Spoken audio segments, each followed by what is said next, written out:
오위배 본과의 말씀 누가복음 19장 28절에서부터 44절까지는 말씀인데, 본과의 말씀의 제목을 예수님의 예루살렘 입성 이렇게 잡아놨습니다. 누가 예루살렘에 입성하셨다고요? 예수님께서 예루살렘에 입성하신 대목이에요. 자, 이제 이걸 종려주일이라고 얘기합니다. 고난주일의 첫 번째 날 종려주일에 일어났던 일을 기록하는 그런 본문의 말씀인데, 그래서 공가의 대지를 4개로 나눴어요. 34절까지는 나귀를 예수님께 바친 것에 대해서 첫 번째 대지이고, 40절까지는 예루살렘으로 예수님께서 입성하신 것, 그리고 44절은 그 예루살렘을 보고 예수님께서 우셨어요.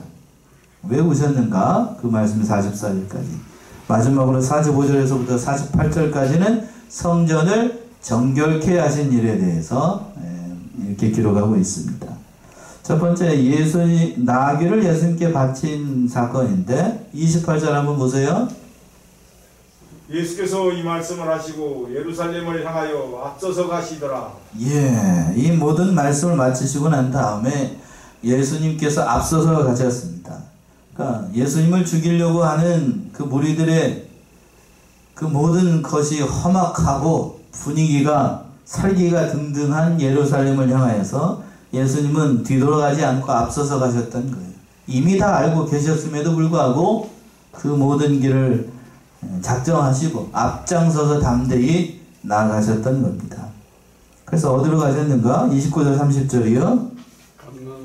감람원이라는 산에 벳바게와 베다니에 가까이 왔을 때 제자 중 둘을 보내시며 이르시되 너희 맞은편 마을로 가라. 그리로 들어가면 아직 아무 사람도 타보지 않은 나귀 새끼에 매여 있는 것을 보리니 풀어 끌고 오너라. 예, 감람원이라고 하는 것, 일명 감람산이라고 하는데, 그 벳바게하고 베다니에 가까이 왔을 때 그곳으로 나아가셨던 겁니다. 이 감람산은 이제 그 미시하고 매우 관련이 있는 거예요. 그리스도하고 매우 관련이 있는 곳인데, 이 말씀도 어떤 의미에서 스가랴 선지자가 예언했던 그 모든 말씀들을 이루시기 위해서 이곳에 이르신 겁니다. 스가랴 14장 4절 한번 보세요. 스가랴 14장 4절. 구약성경이죠. 스가랴 14장 4절. 마태복음 앞쯤에, 말라기 앞쯤에 있을 거예요. 그날에 그의 발이 예루살렘 앞 곧 동편 감람산에 서질 것이요 감람산은 그 한가운데가 동서로 갈라져 매우 큰 골짜기가 되어서 산 절반은 북으로 절반은 남으로 옮기고. 예, 이 말씀 그대로 이루시려고 그날에 그의 발이 예루살렘 앞 곧 동편 감람산에 서실 것이요. 그러니까 이것은 무슨 얘기를 하는 거냐면, 예수님께서 감람산에 쓴다는 얘기는 뭘 상징적으로 얘기하는 건, 예수님께서 대속을 이루시기 위해서 뭘 지신다는 거예요? 십자가에 달리실 것을 그렇게 말씀을 하신 겁니다. 그러니까 대속을 이루시기 위해서 예수님께서 감람산이 있는 곳, 그 죽음이 기다리고 있는 곳으로 예수님이 진짜 가셨던 겁니다. 그리고 또 부활 승천하실 그 장소도 감람산으로 이렇게 얘기를 하셨던 거예요.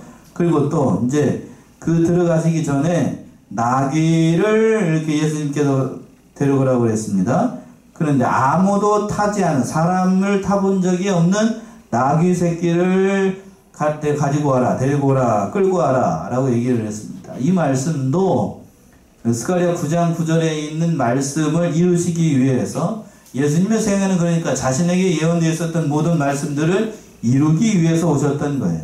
9장 9절이요. 9장 9절. 스가랴 9장 9절.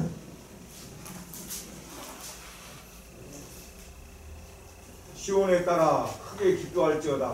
예루살렘에 따라 즐거이 부를지어다. 보라, 네 왕이 네게 임하나니 그는 공의로우며 구원을 베풀며 겸손하여서 나귀를 타나니 나귀의 작은 것 곧 나귀 새끼니라. 예, 예수님께서 타실 그것에 대해서 얘기를 하는 겁니다. 예수님은 겸손하셔가지고 나귀를 타시는데, 그 나귀 가운데서도 큰 나귀가 아니고 작은 새끼 나귀를 타시는 거예요. 그러니까 이 말씀대로 이루시기 위한 겁니다. 예수님께서 나귀를 타고 예루살렘에 올라가신 거는 3가지 귀한 뜻이 담겨 있죠. 첫 번째는 이 말씀, 스가랴 9장 9절에 있는 말씀을 다 이루시기 위해서, 그걸 성취하기 위해서 그 말씀 그대로를 하신 거고, 또 겸손하시기 때문에 보잘것이 없는 초라한 나귀를 다신 거예요. 예수님은 온유한 성품을 드러내는 거고, 마지막으로 제일 중요한 의미죠. 예수님은 이때에 심판의 주님이 아니라 무슨 주님으로 오시는 거냐면 평화의 왕, 평강의 왕으로 오시기 때문에 말이 아니라 뭘 타셨다고요? 나귀를 타신 겁니다. 그러나 이때에는 평강의 왕으로 오시지만 재림의 주님으로 오실 때에는 뭘 타고 오시죠? 계시록 19장 11절에 뭘 타고 와요? 구름 타고 온다. 아니죠? 뭘 타고 오죠? 말 타고 오셔요. 무슨 말? 백마 타고 오십니다. 백마 타고 오셔요. 백마 타고 오십니다. 왜 말을 타고 오시는? 그때는 무슨 주님으로 오시니까요? 평강의 왕이 아니고 심판의 주님으로 오시니까, 재림의 주님이 심판의 주님이에요. 그러니까 말 타고 오십니다. 여기서는 근데 그 심판의 주님이 아니고 평강의 왕이기 때문에 전쟁을 상징하는 그 말이 아니라 나귀, 그것도 새끼 나귀를 타신 거예요. 새끼 나귀를 타고 그 모든 사람들을 구속해서 하나님의 백성으로 오실 그러한 주님이시기 때문에 이 나귀를 타신 겁니다. 아주 귀한 의미가 담겨 있는 거예요. 그러면 또 나귀를 풀 때 예수님께서 미리 다 알고 아시면서 이렇게 말씀하셨죠. 31절이요. 만일 누가 너희에게 어찌하여 푸느냐 묻거든 이렇게 말하되 주가 쓰시겠다 하라 하시매. 예, 주가 쓰시겠다 하라. 만일 누가 물어본다라고 하면 주님께서 쓰시겠다. 나귀 임자가 물어보게 되면 이렇게 얘기를 하라고 얘기를 했던 거예요. 이미 다 알고 계셨던 거죠. 예, 그래서 32절 보시면 32절. 보내심을 받은 자들이 가서 그 말씀하신 대로 만난지라.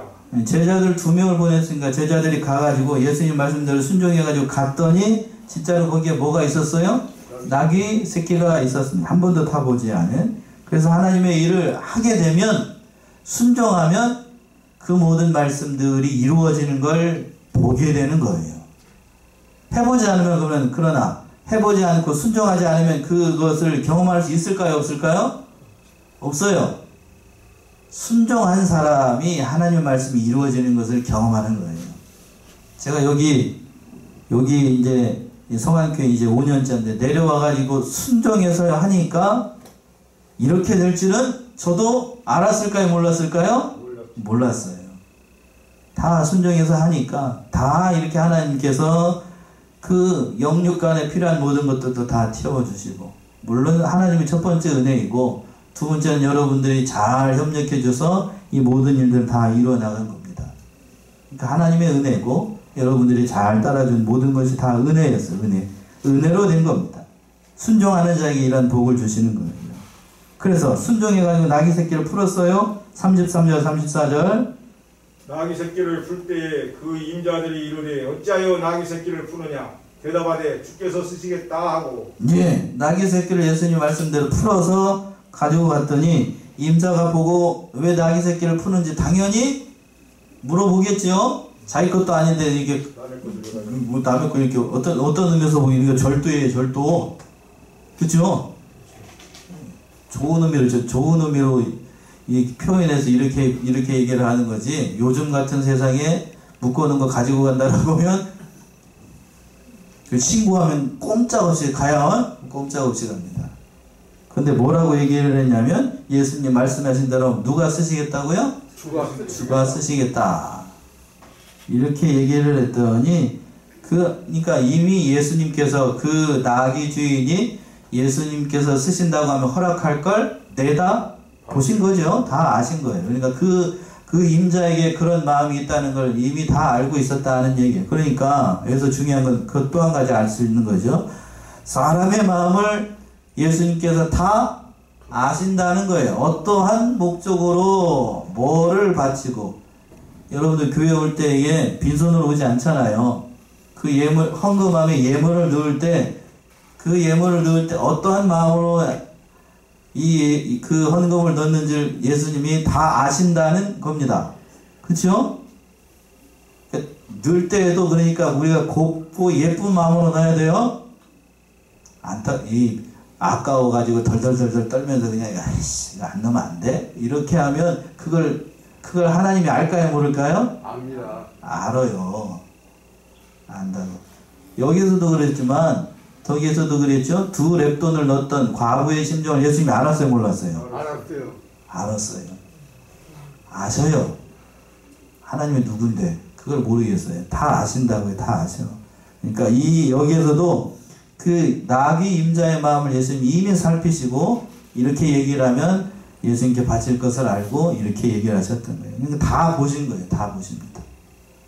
그러니까 우리 하나님 앞에서 진실하게 행하셔야 됩니다. 자, 두 번째 대지는 예루살렘으로 예수님께서 입성을 하셨습니다. 나귀를 타고 35절 36절 그것을 예수께로 끌고 와서 자기들의 겉옷을 나귀 새끼 위에 걸쳐놓고 예수를 태우니 하실 때에 저희가 자기의 겉옷을 길에 펴더라. 예. 나귀를 끌고 와가지고 예수님 거기에다 태우고 자기의 뭘 벗어가지고 겉옷을 벗어서 길에 다 폈습니다. 겉옷을 펴가지고 이렇게 한다는 얘기는 그 가장 존경하는 사람에게 이런 하는 행동이래요. 그러니까 이 왕을 영접하거나 왕이 즉위식을 할 때에 말을 타고 갈 때에 백성들이 최고의 존경의 의미로 자신의 겉옷을 펴가지고 길에 이렇게 까는 거. 그러니까 구약 성경에 보게 되면 예후가 왕이 됐을 때 이런 일을 한 적이 있었답니다. 열왕기하 9장을 한번 가보세요. 열왕기하 9장 13절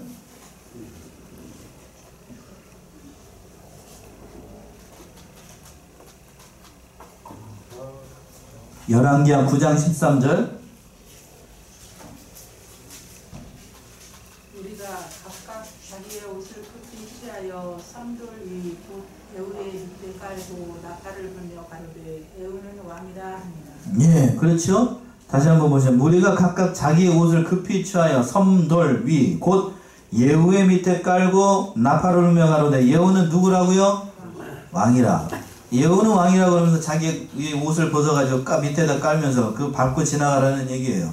그러니까 이 여기도 예수님의 제자들이 자기의 겉옷을 펴가지고 나귀가 있는 곳에 이렇게 깔았다는 얘기는 예수님을 뭘로 모신다는 얘기죠? 왕으로 모신다는 얘기예요. 왕으로. 이 말씀 그대로 이루어지는 게 되는 거예요. 제자들이 그러니까 예루살렘에 예수님이 입성하는 걸 승리의 왕으로 이렇게 모셨던 겁니다. 존경의 의미를 담고 있습니다만 그러나 제자들이 생각하는 거고 뒤에 가서 이제 호산나 찬송을 부르게 되는데 이 사람들이 얘기했던 것이 그 진정한 의미에서 영적인 의미에서 왕으로 오시는 메시아 왕으로서 우리를 구원하시는 죄의 문제를 해결하시는 그러한 주님으로 생각하지 않고 그냥 세상 왕으로만 생각을 했던 거예요. 세상 왕으로. 전혀 다르죠. 전혀 다르니까 뒤에 가서 이렇게 보게 되면 그들이 환영을 합니다만 그러나 오래가지 못해요. 37절 보시면 37절 이미 감람산에서 내려가는 편까지 가까이 오심에 제자의 온 무리가 자기의 본바 모든 등한 일을 인하여 기뻐하며 큰 소리로 하나님을 찬양하여 예. 이 나귀를 타고 이렇게 쭉 감람산 이렇게 내려오시는 이렇게 쫙 나는 예루살렘으로 입성하기 위해서 그림이 그려집니까? 그러니까 막 사람들 제자들이 옷을 깔고 다른 사람들도 같이 옷을 벗고 뒤에 가서 보게 되면 다른 데서는 그랬어요. 그 먼 나무까지 그 가지를 먹고 종려나무 가지를 그 길에 깔고 호산나 찬송을 부르면서 사람들이 기뻐하고 난리가 났어요. 그러면서 뭐라고 얘기를 했냐면 38절이요. 가로되 찬송하리로다 주의 이름으로 오시는 왕이여 하늘에는 평화요 가장 높은 곳에는 영광이로다 하니. 예, 세 가지로 찬양을 했어요. 죄송합니다. 첫 번째, 주의 이름으로 오시는 누구요? 왕이요. 왕이요. 첫 번째는 왕으로 인가하신 거예요. 왕으로 찬송을 한 겁니다. 그러니까 예수님은 만왕의 왕으로 오셨어요. 만왕의 왕으로. 또 영적인 왕, 우리를 죄의 문제로부터 해결할 그런 왕으로 오셨는데 그러나 이들은 왕이라는 앞에서도 얘기했죠. 세상 왕. 그런 왕으로 생각을 했던 거예요. 세상 왕. 아직 잘 모르었던 거죠. 또 뭐라고 얘기를 했냐면 두 번째 어디에 평화? 하늘에는 평화. 하늘에는 평화. 그렇죠. 하늘에는 평화. 또 가장 높은 곳에서는 영광. 이렇게 얘기했어요. 어디서 많이 본 구절 같은데요? 어디서 많이 봤죠? 누가 2장 14절이죠. 누가복음 2장 14절. 예수님이 처음에 오셨을 때 천사들이 찬송. 누가복음 2장 14절. 지극히 높은 곳에서는 하나님께 영광이요 땅에서는 기뻐하심을 입은 사람들 중에 평화로다 아니라. 예, 이렇게 그대로 했던 거예요. 천사들의 찬송이 있었던 것처럼 그대로 지금 이 무리들이 이렇게 찬송을 하는, 하늘에는 평화요 가장 높은 곳에는 영광이다 라고 하는 거죠. 그러니까 그렇게 선포를 했던 겁니다. 영적인 평강과 영적인 왕으로 오신다는 얘기로 이렇게 찬송을 하는 건데, 그러나 이들은 진짜로 예수님이 그러한 사람으로 알고서 이렇게 찬송한 건 아니었습니다. 뒤에 가서 보시면 예수님께서 직접 그 얘기를 하시고, 또 이들이 이 종려주일에서는, 그러니까 종려주일에는 이 무리들이 예수님을 이런 분으로 알고 그렇게 참 많은 사람들이 예수님 환영을 했지만, 불과 며칠이 지나지 못해서, 일주일도 아니에요, 며칠이 지나지 못해서 예수를 어디에 잡아 죽여요? 십자가에 잡아 죽이는 폭도로 변합니다. 폭도. 왜? 자기들이 기다렸던 세상 왕, 그런 왕이 아니었기 때문에 그래요. 그들이 생각하는 거. 그러니까 쉽게 얘기하면 그런 겁니다. 우리가 일제 침략하에 있었잖아요. 일제 강점기 안에 있었잖아요. 자, 우리 그 왕이라고 하신 분이, 우리가 기대하는 왕은, 우리도 그런 경험이 있으니까 이해하기가 쉬울 거예요. 일본으로부터 우리나라를 독립하는 그런 왕을 원했지, 죄악의 문제를 해결하는 그런 왕으로 오는 걸 사람들이 좋아할까요? 별로 우리 입장에서 한번 생각을 해보자고요. 우리 입장에서 식민지 상태 그대로 있고 그런 왕 별로라고 하는 거예요. 그런 왕 나는 기대하지 않는다. 로마의 압제로부터 풀고 일본의 압제로부터 푸는 그런 세상적인 왕을 우리가 원했지, 죄의 문제를 해결하는 그들의 관점에서 볼 때는 그게 신통하지 않았어요. 그들이 원하는 왕이 아니었기 때문에 무리들이 폭도로 변해서 예수님을 잡아 죽이는데 앞장을 서게 됩니다. 그래서 39절 보시면, 39절. 우리 중 어떤 바리새인들이 말하되 선생이여 당신의 제자들을 책망하소서 하거늘. 예.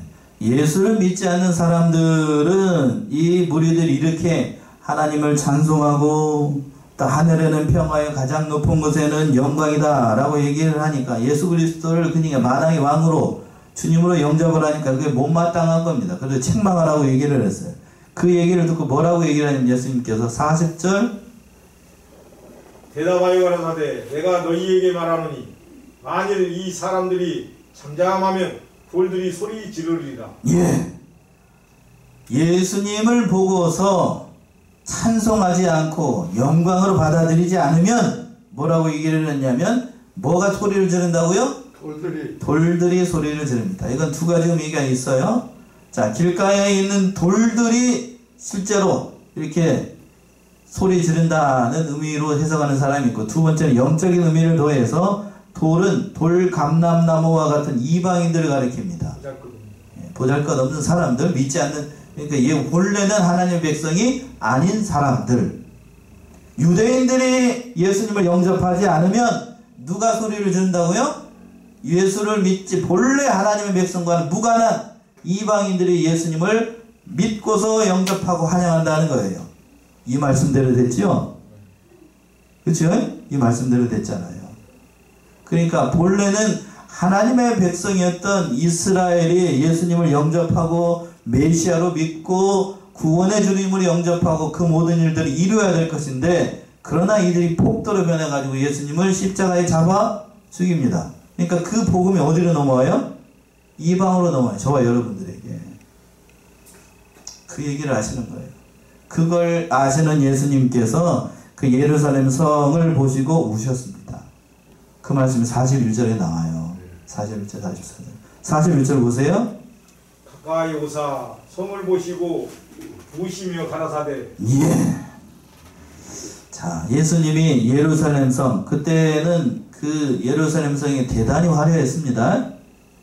헤롯 성전인데, 그 성전이 보시고 난 다음에, 그 성전을 보시고 난 다음에 우셨어요. 이 세상에서 예수님께서 성경의 기록상으로 3번 오셨습니다. 첫 번째는 나사로가 무덤에서 죽었을 때에 그때 오셨어요. 예. 두 번째 사건이 지금 여기서 나와요. 어디서 오셨냐면 예루살렘 성전, 예루살렘 성이라고도 하고 성전이라고도 얘기를 하고 둘 다죠. 둘 다. 그걸 보시고 우셨어요. 왜 우셨을까요? 무너질 걸 아시기 때문에. 그리고 마지막으로 세 번째는 언제 우셨냐면 조금 뒤에죠. 겟세마네 동산에서 어떻게 해요? 우시면서 기도하셨습니다. 아버지요, 만일 원하면 이 잔을 어떻게 해달라고? 예, 지나가게 해달라고 우시면서 기도했다고요. 우리와 같은 인성을 가지신 예수님이라는 사실을 여기서도 알 수 있어요. 왜 우셨는가? 수많은 선지자들과 예언자들과 또 심지어 예수님께서 오셔가지고 하나님께서 원하신 그 진리 얘기를 선포했음에도 불구하고 이들이 그 하나님의 말씀을 듣지 않아요. 그러니까 울어요. 앞날을 내다보시면서. 종교적인 예루살렘 성, 그 성전, 그 엄청난 기간 동안 공을 많이 들여가지고 그 완공을 했다고요. 그러나 그 모든 것들이 물거품이었어요. 그들은 겉으로는 하나님을 믿는다고 하지만 그러나 실상으로는 하나님을 믿는 바가 없었어요. 왜? 하나님이 직접 왔는데도 하나님을 영접하지 않으니까요. 이거 아이러니한 거 아니에요. 성전을 자랑하고 자기들이 하나님을 잘 믿었다라고 하면서 직접 하나님께서 보내신 그 아들을 영접하지 않으니 그 영혼들이 갈 곳을 보고 불쌍해서 우신 겁니다. 불쌍해서 우셨어요. 자, 그래서 예수님께서 우시면서 하신 말씀이 42절의 말씀이세요. 42절. 가라사대 너도 오늘날 평화에 관한 일을 알았다면 좋을 뻔하였거니와 지금 내 눈에 숨겼도다. 자, 잘 보세요.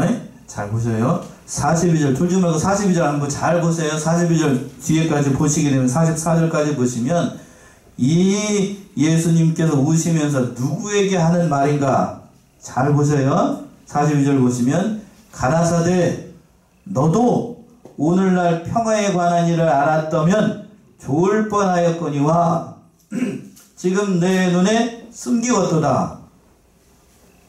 뭐라고 얘기를 하고 있어요? 너도 라고 얘기했죠? 너도. 여기서 너는 누구를 얘기를 할까요?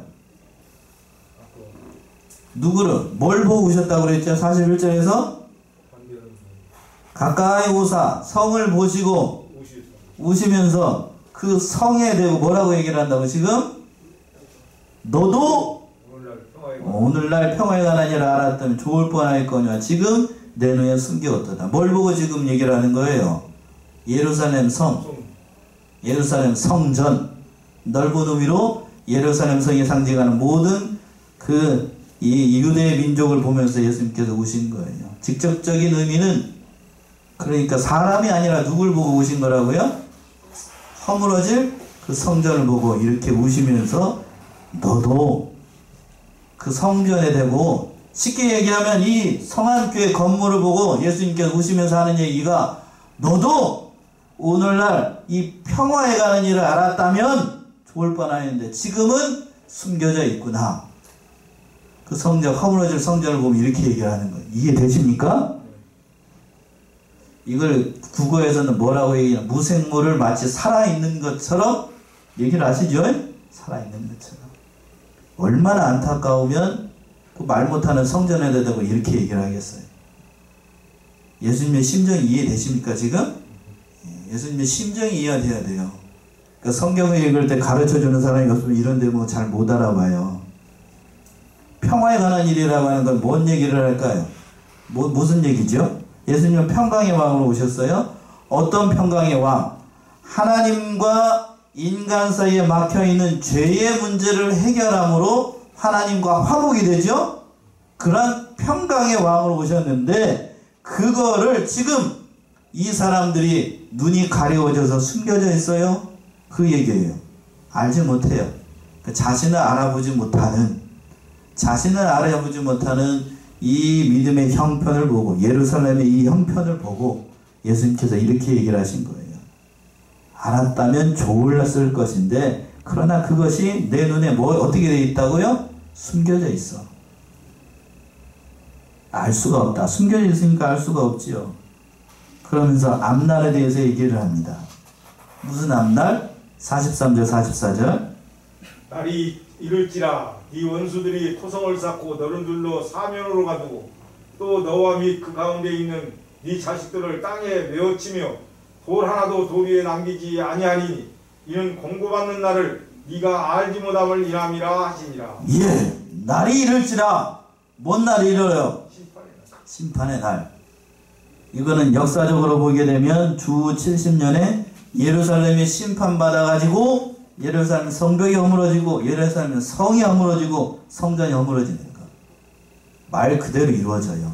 그러면서 얘기를 하잖아요. 날이 이를지라 네 원수들이 토성을 쌓고 너를 둘러. 그치요? 여기서 너는 누구라 얘기를 한다고요? 사람이 아니에요. 너를 둘러 사면으로 가두고 예루살렘 성을 사면으로 두르고 또 너의 및 그 가운데 있는 네 자식들 성 안에 살고 있는 너의 자식들을 다 땅에 메어치고 돌 하나도 돌 위에 남지 않게 할 것이다. 네, 그대로 됐지요? 이 말씀이 이해가 되시죠? 그러니까 그 참상을 예수님께서 내다보셨던 거예요. 내다보시고 이렇게 얘기하셨어요. 왜 그런가? 권고받는 날을 내가 알지 못함을 인하합니다. 수많은 사람들이 권고했어요. 이 날이 오릴 것이다. 날이 이렇게 될 것이니 믿음 준비를 하라. 그런데 그 말씀대로 말씀 준비를 하지 않습니다. 그 유대의 그 역사학자 가운데 유세비우스라고 하는 사람이 있어요. 몇 번 말씀드린 것 같은데 그 기록이 있습니다. 예루살렘 성이 함락이 되고 그 모든 성전이 허물어질 때에 로마의 군병들이 그 거기에 있는 진격하면서 그 사람들을 죽이게 되는데 지금 러시아가 어디를 쳐들어갔죠? 우크라이나를 쳐들어갔잖아요. 그거는 거기에다 편줄 게 아니에요. 로마의 군사들이 예루살렘 성을 휙 눌러서 저기 해놓고 어깨와 어깨를 데리고 난 다음에 창으로 앞으로 전진하면서 가면서 살아있는 건 다 죽입니다. 그게 뭐가 됐든지